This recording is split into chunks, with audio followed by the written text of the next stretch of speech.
Il aura fallu 10 ans de bataille et 2 échecs successifs. Mais depuis cet été, c'est fait. La chaîne des Puys est inscrite au patrimoine mondial de l'humanité. Une fierté pour le sénateur du Puy-de-Dôme, Éric Gold.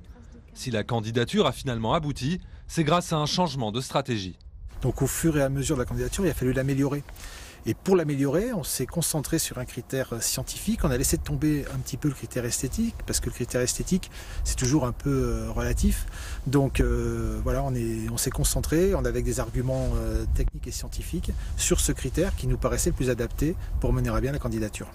Car la chaîne des Puys présente un intérêt scientifique et pédagogique unique au monde. C'est un des seuls lieux au monde où on peut voir tous les processus à l'œuvre dans la rupture des continents, rassemblés en un lieu très restreint. Et vous voyez donc d'une part la grande faille de Limagne qui marque vraiment ce processus de cassure, d'effondrement de la croûte terrestre.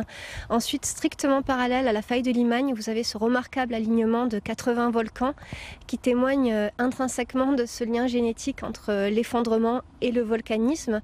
Ce paysage en forme de manuel de géologie permet donc aux visiteurs, même novices, de comprendre la formation du relief. La faille de Limagne, c'est 35 millions d'années. Et la chaîne des Puys, c'est entre 95 000 ans et 8400 ans. Donc c'est vraiment très jeune à l'échelle géologique.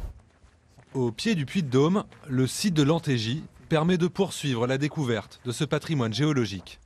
C'est vraiment l'intérieur d'un volcan. Le cratère, il était au-dessus, il était 100 mètres plus haut.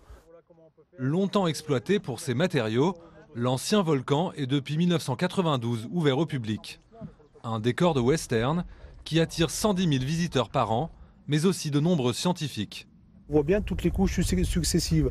La partie après au-dessus, ces scories qui sont plutôt noires, ça c'est la deuxième éruption du volcan de l'Antégie qui est... de lave par-dessus. Oui. On peut dire que c'est un livre ouvert grandeur nature. Un livre ouvert qui s'inscrit pleinement dans l'argument pédagogique qui a permis à la chaîne des Puys de décrocher le précieux label de l'UNESCO. C'est vraiment un travail de fond qui a été fait et de faire partie de cet ensemble de 2 volcans qui est labellisé, c'est une grande fierté.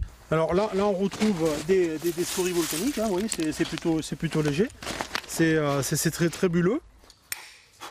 À Volvic, un artiste met en valeur cette matière volcanique.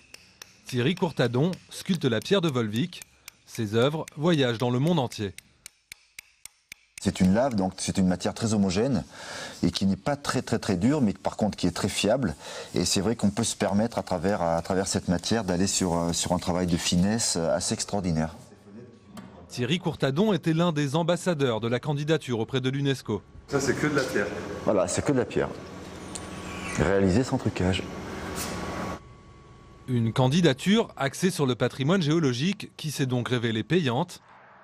Si l'inscription au patrimoine mondial vaut toutes les campagnes de promotion, ce label doit aussi permettre d'allier tourisme et préservation du territoire. Chaque année, plus de 500 000 visiteurs gravissent le Puy-de-Dôme.